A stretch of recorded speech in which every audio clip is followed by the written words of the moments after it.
जय जय श्री राम, जय हो बजरंगबली की जय।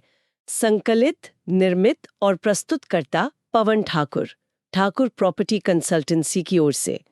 जरा सोचने वाली बात है ना कि दुनिया का सबसे ज्ञानी व्यक्ति, मतलब वो जिसे चारों वेदों का ज्ञान एकदम कंठस्थ हो। हाँ, और जिसके पास इतनी शक्तियां हों। बिल्कुल, वो इंसान एक ऐसी मूर्खतापूर्ण गलती कैसे कर सकता है जो शायद एक आम इंसान भी ना करे। आज के इस गहन अध्ययन में हम कुछ बहुत ही रहस्यमयी प्राचीन ग्रंथों और पुराने नोट्स के पन्ने पलटने वाले हैं। और हमारे पास जो स्रोत हैं उनमें कुछ अद्भुत कलाकृतियां भी हैं, जैसे वो सोने के हिरण का चित्र, 10 सिर वाले रावण की आकृतियां। हाँ, और वो हनुमान जी की एक मगरमच्छ के साथ भीषण लड़ाई का जो वर्णन है। लेकिन देखिए, ये सिर्फ तीरों और तलवारों वाले किसी पुराने युद्ध की कहानी नहीं है। बिल्कुल नहीं। अगर हम इन ग्रंथों की गहराई में जाएं ना, तो पता चलता है कि ये युद्ध के मैदान से कहीं ज्यादा हमारे मानव मन के भीतर चल रहे संघर्ष की बात है। हमारी कमजोरियों और छल कपट का एक जीता जागता दस्तावेज है ये। सही बात है, और यही आज की हमारी चर्चा का मुख्य विषय है। हम ये समझने की कोशिश करेंगे कि शक्तिशाली सत्ताएं किस तरह हमारी वास्तविकता के साथ, मतलब हमारे दिमाग के साथ कैसे खिलवाड़ करती हैं। हाँ, और इसके लिए हम रामायण के दो बेहद मायावी पात्रों पर ध्यान देंगे, मारीच और कालनेमी। इनकी कहानियों के जरिए हम माया, भ्रम और अहंकार के उन गहरे अर्थों को समझेंगे जो आज के समय में भी लोगों को बहुत गुमराह करते हैं। तो इस पूरी माया को समझने के लिए ना हमें पहले त्रेता युग की पृष्ठभूमि में जाना होगा। वो एक ऐसा समय था जब धर्म अपनी जगह पर था, लेकिन राक्षसी शक्तियों का आतंक भी एक बीमारी की तरह फैल रहा था। मतलब तपस्वियों के यज्ञ नष्ट किए जा रहे थे। बिल्कुल, और इस सब के केंद्र में रावण था। अब रावण का वंश कोई साधारण राक्षसों का वंश नहीं था। सृष्टि का रचयिता ब्रह्मा जी के मानस पुत्र थे महर्षि पुलस्त्य। अच्छा। हाँ, और उनके पुत्र हुए विश्रवा, जो खुद एक बहुत विद्वान और महान तपस्वी ऋषि थे। एक सेकेंड, मतलब रावण की पृष्ठभूमि पूरी तरह से आध्यात्मिक थी, तो फिर इतना बड़ा पतन कैसे हो गया? यही तो बात है। विश्रवा ऋषि की पत्नी थी कैकसी, जो राक्षस कुल से थी, और इन्हीं दोनों से रावण, कुंभकर्ण, विभीषण और शूर्पणखा का जन्म हुआ। रावण के अंदर पिता का ज्ञान और माता के कुल की प्रवृत्तियां दोनों थीं। ये बहुत हैरान करने वाली बात है कि वो चारों वेदों का ज्ञाता था, शिव भक्त था। एक महान योद्धा भी था। उसने कठोर तपस्या करके ब्रह्मा जी से असीमित शक्तियां पाई थी। तो मैं यही सोच रही थी कि अगर रावण के पास इतना अथाह ज्ञान था, तो क्या उसे समझ नहीं आ रहा था कि वो क्या कर रहा है? ज्ञान तो अज्ञान को दूर करता है ना? यही तो सबसे बड़ा भ्रम पैदा होता है। ज्ञान और विवेक दोनों में बहुत गहरा अंतर है। रावण के पास जानकारी थी, शक्ति थी, लेकिन उस ज्ञान को सही दिशा में ले जाने वाले विवेक की कमी थी। मतलब उसका पतन ज्ञान की कमी से नहीं, अहंकार से हुआ। बिल्कुल, अहंकार और लालसा के कारण। उपमा से समझें तो अज्ञान और शक्ति अगर बिना चरित्र और विवेक के हों, तो वो बिना ब्रेक वाली एक बेहद तेज गाड़ी की तरह है। एक्सीडेंट तो होना ही है। बहुत ही सटीक उदाहरण दिया आपने। और इसी अंधेपन में रावण ने देवताओं को हरा दिया, सोने की लंका बना ली, लेकिन उसका राज्य आतंक का प्रतीक बन गया। और एक अहंकारी राजा बिना चतुर मोहरों के कुछ नहीं कर सकता। और यहीं से मारीच की कहानी शुरू होती है। हाँ, मारीच भी कोई साधारण पृष्ठभूमि से नहीं था। उसकी माता ताड़का मूल रूप से राक्षसी नहीं, बल्कि एक यक्षिणी थी। अरे, यक्ष तो रक्षक माने जाते हैं ना, तो फिर ताड़का और मारीच इतने भयानक राक्षस कैसे बन गए? इसके पीछे ना क्रोध का एक पल और एक श्राप का असर था। ताड़का के पति सुंद ने अहंकार में ऋषि अगस्त्य का घोर अपमान किया, जिससे ऋषि ने श्राप दिया और सुंद मारा गया। अच्छा, तो उन्हें अपनी गलती माननी चाहिए थी। बिल्कुल, वो आत्मचिंतन कर सकते थे, लेकिन उन्होंने इसे प्रतिशोध में बदल दिया। ताड़का और मारीच ने क्रोध में अंधे होकर ऋषि अगस्त्य पर ही जानलेवा हमला कर दिया। बाप रे, मतलब उन्होंने कारण को नहीं, परिणाम को खत्म करने की कोशिश की। हाँ, और उसी वक्त अगस्त्य ऋषि ने अपने बचाव के लिए उन्हें श्राप दिया, जिससे उनकी यक्ष प्रवृत्ति नष्ट हो गई और वो भयानक राक्षस बन गए।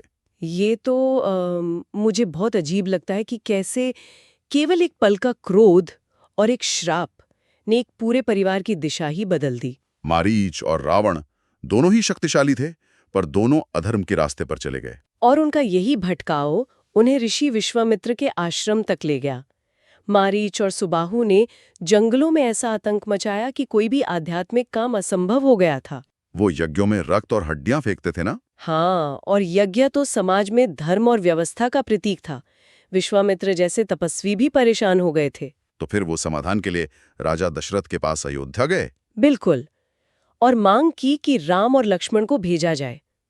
दशरथ घबरा गए थे, क्योंकि राम अभी किशोर थे, लेकिन गुरु वशिष्ठ के समझाने पर मान गए। और विश्वामित्र के आश्रम में जब राम और लक्ष्मण रक्षा कर रहे थे, तब मारीच और सुबाहु ने फिर हमला किया। हाँ, और राम ने एक ऐसा दिव्य बाण चलाया कि सुबाहु तो वहीं मारा गया, लेकिन मारीच को वो बाण इस तरह लगा कि वो उड़ता हुआ सीधे 100 योजन दूर समुद्र के पार जा गिरा।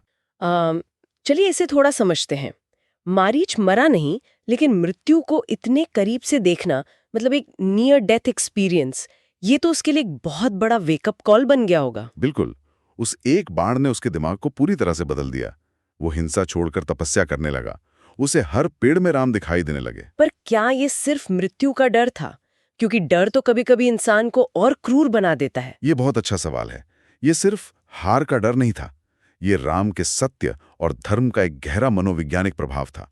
मारीच के मन में भय के साथ साथ एक अजीब सा सम्मान आ गया था। मतलब शक्ति का सही उपयोग बुराई को भी आत्मचिंतन पर मजबूर कर सकता है।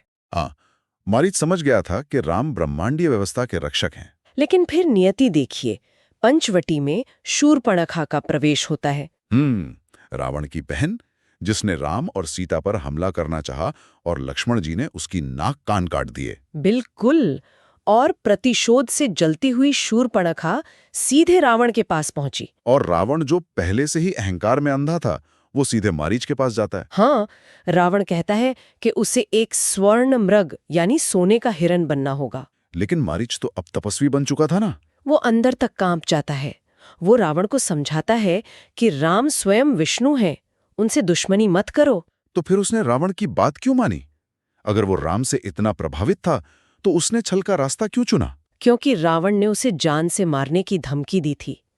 रावण ने कहा, या तो मेरी बात मानो और राम के हाथों मरो, या अभी मेरे हाथों मरो। तो मारीच ने सोचा कि रावण के हाथों मारने से अच्छा है राम के हाथों मरना। बिल्कुल।